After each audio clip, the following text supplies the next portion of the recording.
మాట్లాడండి సార్.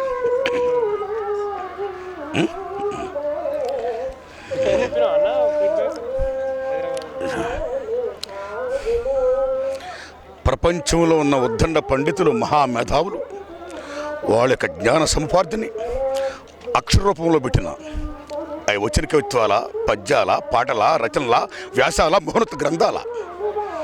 ఇది మంచి, ఇది చెడు, ఇలా మసులుకోండి, ఇలా మసులుకోవద్దు అని ఏ నీతివాక్యాలు చెప్పారో మానవ మనుగడికి ముందుకు సాగడానికి, అటువంటి నీతివాక్యాలన్నింటిలో కూడా మహామహులు రాసినటువంటి ఈ పుస్తకాలని అటు ఢిల్లీలోని, కలకటాలోని, హైదరాబాద్లోని, ఇవాళ ఖమ్మంలోని ఇలా బుక్స్ ప్రదర్శన చేస్తూ ఎంతో మందికి జ్ఞాన సంపాదన చేస్తున్న ముందు ఈ ఎగ్జిబిషన్కి నేను సెల్యూట్ చేస్తూ, దీనికి ముఖ్యమైన కారకులైనటువంటి శ్రీ జూలూరు గౌరీశంకర్ గారికి నా హృదయపూర్వక ధన్యవాదాలు చెప్తున్నాను.